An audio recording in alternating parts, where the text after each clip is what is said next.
Hello students, स्वागत है आपका आईसीटी वर्चुअल क्लासेस में। मैं हूं कविता, आपकी साइंस टीचर। उम्मीद करती हूं आप सभी अच्छे होंगे और स्वस्थ होंगे। तो क्लास प्रीवियस लेक्चर में हमारा चैप्टर नंबर 9 था, वो हमने पूरा कंप्लीट यहाँ पे कर लिया है, जिसमें हमने पढ़ा है हेरिडिटी के बारे में। तो आज उस चैप्टर से रिलेटेड क्वेश्चन आंसर्स को हम यहाँ पे डिस्कस करेंगे, जिससे हमारे जो टॉपिक है वो रिवाइज होते चले जाएंगे और आपको ये देखने को मिलेगा आपने कितना यहाँ पे समझा है। तो आइए स्टार्ट करते हैं।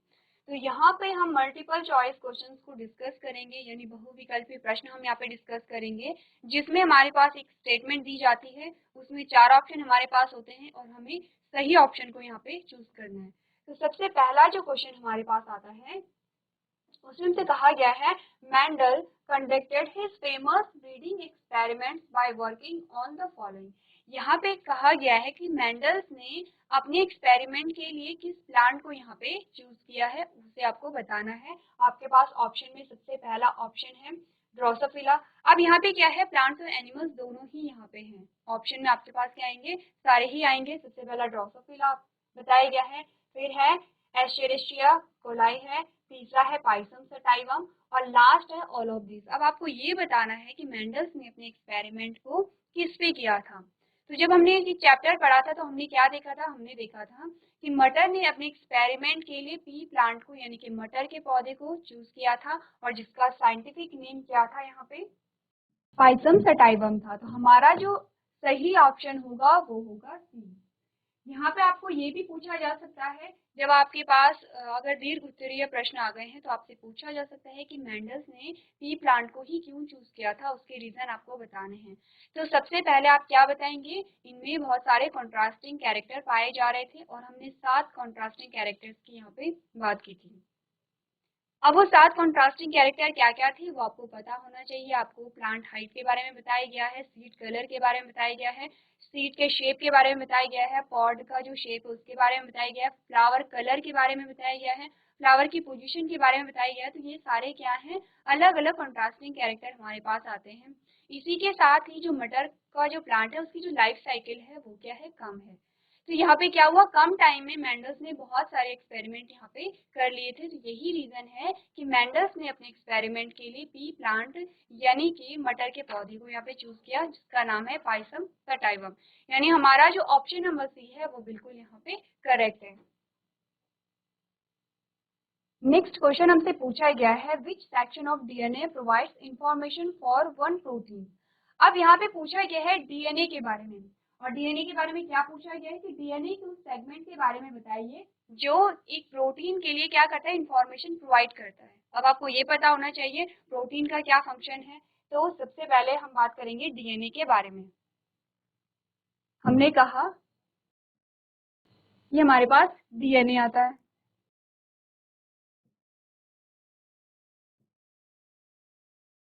ये हमारे पास डीएनए का एक सेगमेंट है। तो डीएनए का सेगमेंट अगर हम इसके बारे में बात कर रहे हैं, हमने कहा डीएनए का कोई भी सेगमेंट जो कि क्या करेगा, आरएनए का फॉर्मेशन करेगा, और ये आरएनए यहाँ पे प्रोटीन का फॉर्मेशन करेगा,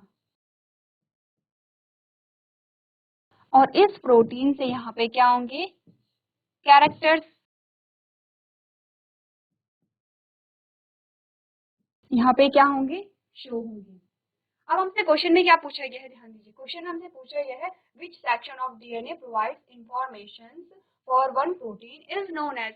हमें ये बताया गया है कि जो डीएनए है उसका एक सेगमेंट जो कि प्रोटीन के निर्माण के लिए रिस्पॉन्सिबल है, या प्रोटीन के लिए क्या है, रिस्पॉन्सिबल है, उसे हम क्या कहेंगे। तो क्या हमारे पास ऑप्शन आ गए हैं।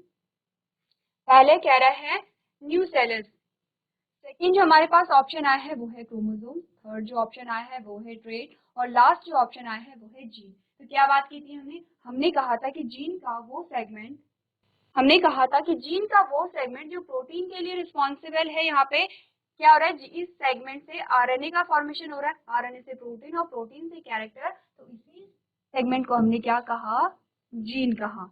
तो सही आंसर हमारा क्या होगा, यहाँ पे ऑप्शन नंबर जो डी है वो बिल्कुल करेक्ट आंसर हमारा यहाँ पे होगा।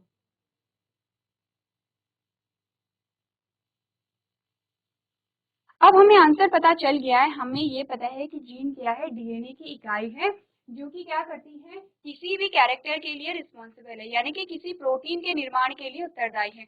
अब प्रोटीन क्या होगा, प्रोटीन ही कैरेक्टर के एक्सप्रेशन के लिए रिस्पॉन्सिबल होते हैं। तो जीन का हमें पता चल गया है। बाकी हमारे पास क्या आते हैं, हमने ट्रेड्स के बारे में बात की है, हमने क्रोमोसोम के बारे में यहाँ पे बात की है। तो आपको अदर जो ऑप्शन है वो भी आपको पता होना चाहिए। साथ ही हमारे पास क्या आता है, यहाँ पे न्यूक्लियस आता है। तो न्यूक्लियस के बारे में हमने कब बात की थी, जब हम सेल चैप्टर पढ़ रहे थे। क्रोमोसोम के बारे में हमने बात की है यहाँ पे। ट्रेड्स के बारे में हमने यहाँ पे बात की है। क्या होते हैं ट्रेड्स, और कैरेक्टर में आपको डिफरेंस पता होना चाहिए। ट्रेड्स क्या होते हैं, कैरेक्टर की अलग अलग जो फॉर्म्स होती हैं उन्हें हम क्या कहते हैं, ट्रेड कहते हैं। चलिए नेक्स्ट हमारे पास क्वेश्चन आया है, उसमें हमसे पूछा गया है which of the following is an example of genetic variation. अब आपसे जेनेटिक वेरिएशन का रीजन पूछा गया है, तो उससे पहले आपको ये पता होना चाहिए जेनेटिक वेरिएशन क्या होती है। वेरिएशन यानी कि विविधता। देखिए हमने क्या बात की थी, हमने कहा था कि जो माता पिता है और माता पिता की जो संतान है वो हूबहू अपने माता पिता जैसी नहीं होती है। यानी कि आपने कभी ये नहीं देखा होगा कि कोई 100% अपने पेरेंट जैसा दिखता है, उसमें कुछ ना कुछ वेरिएशन होती है, उसे हम क्या कह रहे हैं, जेनेटिक वेरिएशन कह रहे हैं। अब जेनेटिक वेरिएशन की क्या रीजन यहाँ पे होते हैं, सबसे पहला कह रहा है one person has a scar but his parents does not. अब आपको ये बताना है कि ये जो एग्जाम्पल है आपके पास अलग अलग दिए गए हैं, उनमें से जेनेटिक वेरिएशन क्या होती है, जेनेटिक वेरिएशन को कौन सा शो कर रहा है। सेकेंड ऑप्शन आपसे कह रहा है one person is older than the other. Third जो ऑप्शन कह रहा है Rita eats meat but her sister Geeta is a vegetarian. और लास्ट कह रहा है two children have a different eye colour. अब आपको ये बताना है जेनेटिक वेरिएशन क्या है यहाँ पे। हमने क्या बात की, हमने जेनेटिक वेरिएशन के बारे में पहले बात की। हमने कहा कि जो यहाँ पे क्या हो रही है, जो विविधता होती है, जो विभिन्नता आ रही है, जैसे कि जो पेरेंट्स होते हैं, पेरेंट्स की जो संतान होती है उनमें वेरिएशन पाया जाता है। तो आपको चार ऑप्शन दिए गए हैं, चार ऑप्शन में से आपको ये बताना है कि यहाँ पे जेनेटिक वेरिएशन का एग्जाम्पल कौन सा है। तो सबसे पहले आप क्या करेंगे, ये जो ऑप्शन है इन्हें अच्छे से समझेंगे, पढ़ेंगे और अपने आंसर को यहाँ पे टिक करेंगे।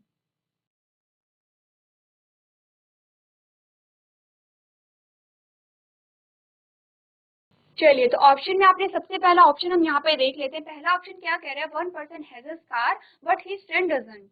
ये कह रहे हैं कि एक जो फ्रेंड है, एक जो पर्सन है, उसमें क्या आता है, उसमें स्कार है, लेकिन दूसरा जो फ्रेंड है उसमें नहीं है। ये जेनेटिक वेरिएशन को नहीं दिखा रहा है, क्योंकि ऑलरेडी उनका जो जेनेटिक मटेरियल है वो भी ऑलरेडी यहाँ पे क्या है, डिफरेंट है। सेकेंड कह रहा है one person is older than the other. अब यहाँ पे ये जेनेटिक वेरिएशन को नहीं दिखा रहा है, ये एज को दिखा रहा है। थर्ड जो कह रहा है Rita is meat but her sister Geeta is a vegetarian. अब ये क्या है, यहाँ पे हमें कुछ जेनेटिक मटेरियल से रिलेटेड कोई भी पॉइंट नहीं मिला है। लास्ट ऑप्शन हमें क्या बता रहा है, two children have a different eye colour. दो बच्चे हैं और उनका आंखों का जो कलर है वो डिफरेंट है। अब ये क्या बता रहा है, वेरिएशन को बता रहे हैं। ठीक है, यहाँ पे एक ही कैरेक्टर की बात हो रही है और वो जो कैरेक्टर है उसके जो ट्रेट हैं वो अलग अलग है। देखिए यहाँ पे जो आई कलर है वो क्या है, आई कलर हमने कहा वो क्या है, यहाँ पे कैरेक्टर है। और अगर हम बात करें कि कैसा आई कलर है, डिफरेंट है दोनों का, यानी कि कैरेक्टर सेम है। यहाँ पे एक ही कैरेक्टर की बात हो रही है, लेकिन अगर ट्रेट हम देखें तो दोनों बच्चों में जो ट्रेट हैं वो अलग अलग यहाँ पे हैं। तो हमने क्या कहा कि जो जेनेटिक वेरिएशन का एग्जाम्पल है वो क्या है, ऑप्शन नंबर डी हमारा बिल्कुल सही आंसर है। इसके बाद जो नेक्स्ट हमारे पास क्वेश्चन आता है वो, जो सेकंड हमारे पास क्वेश्चन आता है उसमें से जो पूछा गया है बहुत अच्छा क्वेश्चन है। और ये क्या है, अगर आपने क्रॉस को अच्छे से समझा है, अगर आप जानते हैं कि क्रॉस को किस प्रकार से किया जाता है, जो रेशियो है वो किस प्रकार से निकाला जाता है, तो आप इस क्वेश्चन को आसानी से सॉल्व कर सकते हैं। तो क्वेश्चन हमसे कह रहा है in pea a pure tall is crossed with a pure short plant.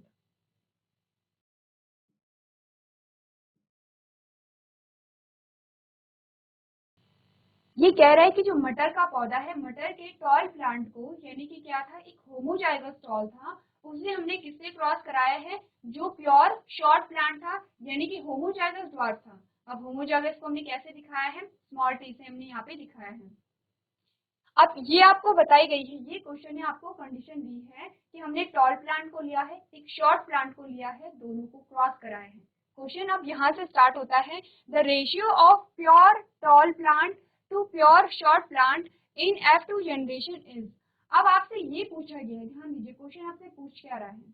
Question ने ये कहा है सिंपली कि हमने क्या किया, एक टॉल प्लांट को लिया, किस प्रकार का था, होमोजाइगस था। एक शॉर्ट प्लांट को लिया, वो भी क्या था, होमोजाइगस था। होमोजाइगस का मतलब आपको बताया गया है कि दोनों जो एलील हैं वो एक ही ट्रेट के लिए कोड करेंगे। तो हम यहाँ पे देख लेते हैं, ये हमारे ऑप्शन आते हैं। तो ऑप्शन से पहले हमें क्या करना पड़ेगा, क्वेश्चन को सॉल्व करना पड़ेगा। क्वेश्चन ने हमें क्या क्या दिया है, उसने कहा है होमोजाइगस टॉल प्लांट लीजिए। होमोजाइगस टॉल प्लांट का क्या मतलब है, दोनों एलील हैं, सेम कैरेक्टर के लिए कोड कर रहे हैं। इसका हमने क्रॉस किससे कराया है, होमोजाइगस ड्वार्फ प्लांट से हमने कराया है। ठीक है, ये बात यहाँ तक की क्लियर है। अब क्वेश्चन ये कह रहा है कि F2 जनरेशन में प्योर टॉल प्लांट और प्योर शॉर्ट प्लांट का रेशियो क्या होगा। तो सबसे पहले देख लेते हैं हमें क्या करना पड़ेगा। हमें ये पेरेंट हैं, हमें गैमीट बनाने हैं। तो गैमीट यहाँ पे क्या होंगे, दो गैमीट बनेंगे लेकिन एक ही प्रकार का बनेगा, इसलिए हम एक एक ही गैमीट यहाँ पे लिख रहे हैं। यहाँ पे बनेंगे दो गैमीट लेकिन एक ही प्रकार के हैं, इसीलिए एक एक ही लिख रहे हैं। तो F1 जनरेशन हमारे पास क्या आ गई है, F1 जनरेशन हमारे पास आई है कैपिटल टी स्मॉल टी। ठीक है, कैसा प्लांट था, टॉल था, ये बात हम जानते हैं। अब हमें पूछा क्या गया है, पूछा हमें F2 जनरेशन में गया कि F2 जनरेशन में क्या रेशियो यहाँ पे आएगा। अब हमने क्या किया है, F2 जनरेशन के लिए हमने जो F1 जनरेशन है, F1 जनरेशन के बीच ही हमने क्या करा दिया है, क्रॉस करा दिया है। तो F1 जनरेशन के बीच अगर क्रॉस कराया गया तो क्या होगा, यहाँ पे इस प्रकार से हमने यहाँ पे F1 जनरेशन के बीच क्रॉस कराया है। दो प्रकार के यहाँ पे क्या बनेंगे, गैमीट बनेंगे। तो अब हम जब अलग अलग प्रकार के गैमीट यहाँ पे बनेंगे तो दोनों ही गैमीट को हम लिखेंगे, क्योंकि यहाँ पे क्या है, अलग अलग प्रकार के हैं। ठीक है, अब F2 जनरेशन हमारे पास क्या आई है, देखिए जब आप क्रॉस करेंगे आपके पास जो F2 जनरेशन आएगी वो इस प्रकार से आएगी। क्या हमारे पास रिजल्ट, हमारे पास क्या है, F2 जनरेशन के रिजल्ट हमारे पास क्या है, एक ये आया है, कैसा है, टॉल है, और दो ये आए हैं, कैसे हैं, ये भी टॉल है, और एक हमारे पास ये क्या आया है, ड्वार्फ आया है। अब आप क्वेश्चन को पढ़ेंगे फिर से और आपका आंसर क्या है वो देखेंगे। क्वेश्चन ये कह रहा है F2 जनरेशन में प्योर टॉल और प्योर ड्वार्फ प्लांट का रेशियो क्या है। उससे पहले ये क्या है, ये है लॉ ऑफ डोमिनेंस, जो अभी हमने यहाँ पे डिस्कस किया है, लॉ ऑफ डोमिनेंस है। अब इसका रेशियो हमारे पास क्या आएगा, हमने कहा फिनोटिपिक रेशियो 3:1 है, जीनोटिपिक रेशियो क्या है, 1:2:1 है। ठीक है, अब आप यहाँ पे देखेंगे तो आपको क्या दिखाई दे रहा है, 1:2:1 कहीं पे नहीं दिखाई दे रहा है, आपको 3:1 दिखाई दे रहा है। लेकिन आपसे पूछा क्या गया है, प्योर टॉल प्लांट और प्योर ड्वार्फ प्लांट, यानी कि होमोजाइगस प्लांट के बारे में आपसे पूछा ही है कि जो होमोजाइगस टॉल है, जो हेटेरोजाइगस टॉल है, तो कितने होमोजाइगस टॉल और कितने हेटेरोजाइगस टॉल हैं। हमने क्या देखा, जहाँ पे दोनों एलील सेम कैरेक्टर के लिए कोड कर रहे हैं, कितने हैं, हमने कहा टॉलनेस के लिए देखें तो यही एक प्लांट है जो कि क्या कर रहा है, जो होमोजाइगस टॉल है, ये दोनों टॉल तो है लेकिन कैसे हैं, हेटेरोजाइगस टॉल है।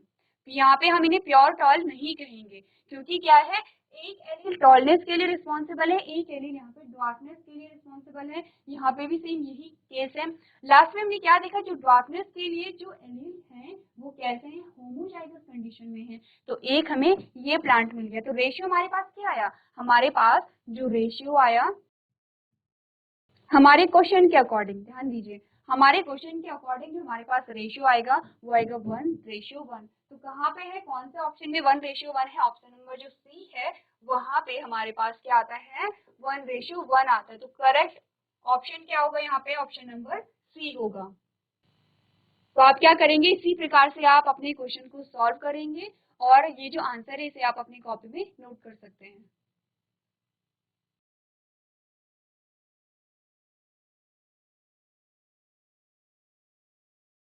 चलिए, इसके बाद जो नेक्स्ट हमारे पास क्वेश्चन आता है उसमें हमसे जो पूछा गया है, सबसे पहले आप देखिए, humans have two different sex chromosomes X and Y. कह रहा है कि जो ह्यूमंस होते हैं उनमें अलग अलग जो सेक्स क्रोमोसोम होते हैं, एक होता है एक्स और एक होता है Y. Based on Mendel's law, a male offspring will inherit which combination of chromosomes? तो आपसे ये कह रहा है कि मेंडल्स के लॉ के अकॉर्डिंग जो यहाँ पे मेल ऑफस्प्रिंग होगा यानी कि जो बॉय होगा उसमें जो क्रोमोसोम का कॉम्बिनेशन होगा वो किस प्रकार से होगा।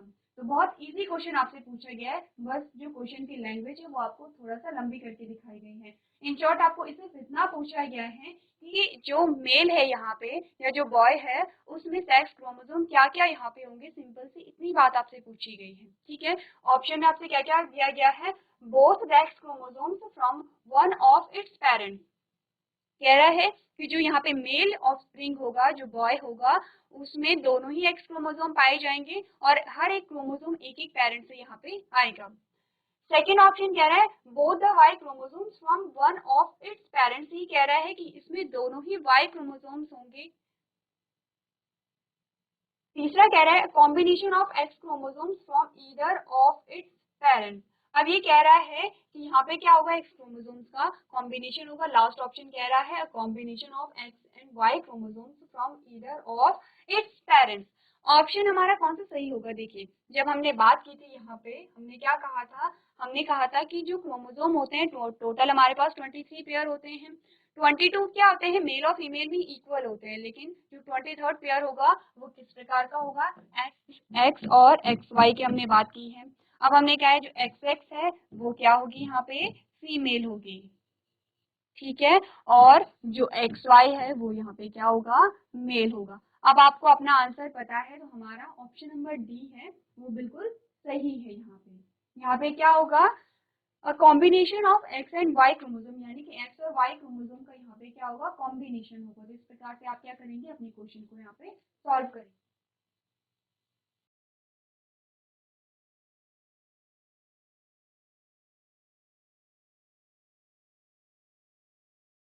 चलिए, इसके बाद जो नेक्स्ट हमारे पास क्वेश्चन आता है, इस क्वेश्चन को आपको क्या करना है, सॉल्व करना है। तो क्या पूछा गया है क्वेश्चन में कहा गया है two pea plants one with round green seeds. यहाँ पे है दो हमारे पास मटर के पौधे हैं और आपको बताया गया कि किस किस प्रकार के हैं। तो लिख लेते हैं जो हमें क्वेश्चन दे रहा है। क्वेश्चन क्या कह रहा है कि जो पी प्लांट है वन विद राउंड, राउंड है, जो सीड का शेप है वो यहाँ पे कैसा है, राउंड है, और सीड कैसे है, यहाँ पे ग्रीन सीड है। तो हम यहाँ पे क्या करेंगे, ये स्मॉल वाई होगा। ओके, क्योंकि स्मॉल वाई क्यों होगा, क्योंकि हमने क्या कहा था, डोमिनेंट जो कैरेक्टर है वो कैसा है, सीड राउंड है और येलो इनका कलर है, ये डोमिनेंट है। ठीक है, अगर हम रेसेसिव की बात करें, हमने कहा सीड कैसे है, यहाँ पे रिंकल्ड है और कलर कैसा है, यहाँ पे ग्रीन कलर है, यही हमने बात की थी। ठीक है, लेकिन हमें यहाँ पे क्वेश्चन क्या कह रहे हैं, ध्यान दीजिए, ये डाइहाइब्रिड क्रॉस का आपके पास क्वेश्चन आया है, लेकिन क्वेश्चन की लैंग्वेज थोड़ा चेंज है। आप क्या करते थे नॉर्मली, आपने ये पेरेंट लिया, ये पेरेंट लिया और आपने क्रॉस करा दिया, लेकिन यहाँ पे आपको एक नया कॉम्बिनेशन देखने को मिल रहा है। इन्होंने क्या लिया है, राउंड, इन्होंने राउंड और ग्रीन सीड को लिया है, राउंड है और ग्रीन सीड को लिया है। जो another with wrinkled and yellow seed, जो दूसरा पेरेंट है वो कैसा है, रिंकल्ड है, ये बात क्लियर है, और कैसा है, यहाँ पे येलो है, तो येलो का मतलब क्या होगा, कैपिटल वाई होगा। आपको क्वेश्चन की लैंग्वेज समझनी है, क्वेश्चन बहुत इजी आते हैं, क्रॉस भी आपको इजीली आ जाएगा। आपको क्या करना है, क्वेश्चन की लैंग्वेज समझनी है, क्वेश्चन क्या कह रहे हैं। ठीक है, ये अभी तक की बात ये हुई है कि हमारे पास दो पेरेंट है, एक पेरेंट कैसा है, राउंड और ग्रीन सीड वाला है, दूसरा पेरेंट है येलो और कैसा है, रिंकल्ड है। तो यहाँ पे क्या होगा, यहाँ पे आप क्या लिखेंगे, स्मॉल आर कैपिटल वाई। ठीक है, इतनी बात क्लियर है। उसके बाद आपको रिजल्ट के बारे में बताया जाता है, produce F1 progeny that have round yellow seed. अब ये कह रहे हैं कि इन्होंने क्या किया, जब इनका क्रॉस कराया गया तो F1 जनरेशन में कैसे मिले, येलो और राउंड सीड मिले।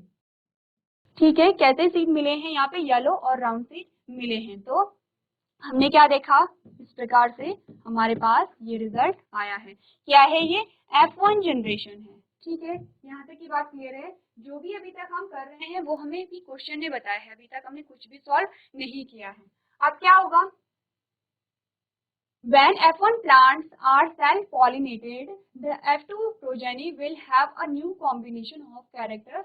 Choose the new combination from the following. अब क्वेश्चन ये कह रहा है कि जब हमने इसका क्रॉस F1 जनरेशन से ही करा दिया है तो क्या हुआ, यहाँ पे नए कॉम्बिनेशन आएंगे। सेम वही चीज है जब हमने क्या किया था, हमने येलो राउंड सीड वाले पेरेंट को यहाँ पे ग्रीन और रिंकल सीड वाले पेरेंट के साथ क्रॉस कराया था। F1 जनरेशन में क्या हुआ, राउंड और येलो सीड हमें मिले। फिर हमने क्या किया, यहाँ पे F1 जनरेशन की हमने क्या करा दी, यहाँ पे क्रॉसिंग करा दी है। फिर हमारे पास 4 प्रकार के ऑफस्प्रिंग आए थे। रेशियो हमारे पास क्या था, 9, रेशियो 3, रेशियो 3, रेशियो 1, 4 आए थे। अब आपने क्या देखा, देखिए रेशियो हमारे पास क्या था, यह 9, रेशियो 3, रेशियो 3, रेशियो 1। हमने देखा जो 9 आए हैं और यहाँ पे जो एक प्लांट आया है, ये क्या है, कैसे थे, पेरेंटल कॉम्बिनेशन थे, ये पेरेंट्स थे।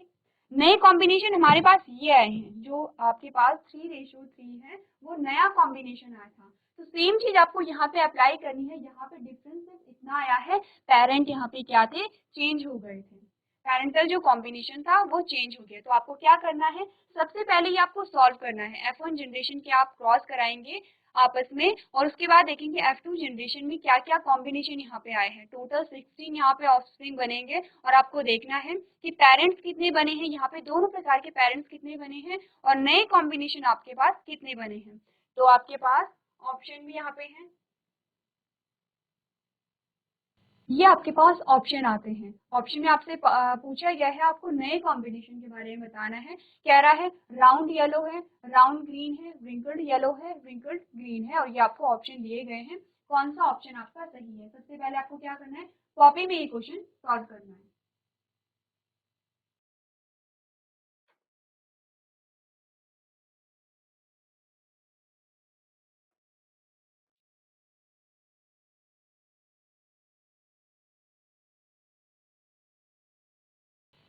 चलिए, तो आपने क्या किया, यहाँ पे देखिए हमारे पास जो कंडीशन आई थी वो सेम आई थी और हमने कहा कि यहाँ पे नए कॉम्बिनेशन क्या होंगे। तो आप देखेंगे कि सबसे पहले आप ऑप्शन में से देखिए हमारे पास क्या था, हमारे पास जो थे राउंड और ग्रीन थे। यहाँ पे देखिए राउंड और ग्रीन हमारे पास ऑलरेडी था, तो नया कॉम्बिनेशन हम इसे नहीं कहेंगे।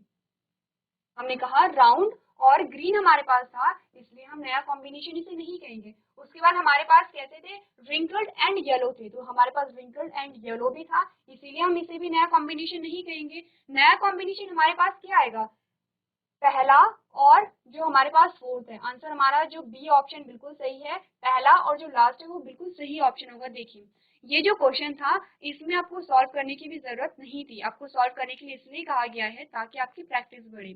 अगर आप देखते हैं आपको नए कॉम्बिनेशन बताने थे और हमने जब डाई हाइब्रिड क्रॉस को किया था हमने कहा था कि जो पेरेंट है, पेरेंट भी हमारे पास आए हैं। हमने कहा कि जो यहाँ पे 9 जो प्लांट थे वो क्या था, डोमिनेंट पेरेंट था और एक जो हमारे पास रेसेसिव पेरेंट आ गया था, बाकी जो बीच के कॉम्बिनेशन थे वो बिल्कुल नए थे। अब हमें यहाँ पे ये देखना था कि नए कॉम्बिनेशन का मतलब है कि पेरेंट के अलावा जो नए कॉम्बिनेशन हमारे पास आ रहे हैं। तो हमने सीधे यहीं से देख लिया, हमने कहा राउंड और ग्रीन हमारे पास है, राउंड और ग्रीन क्या है, पेरेंट है। फिर हमने कहा यहाँ पे रिंकल्ड और येलो है, तो रिंकल्ड और येलो भी क्या है, दोनों पेरेंट हैं।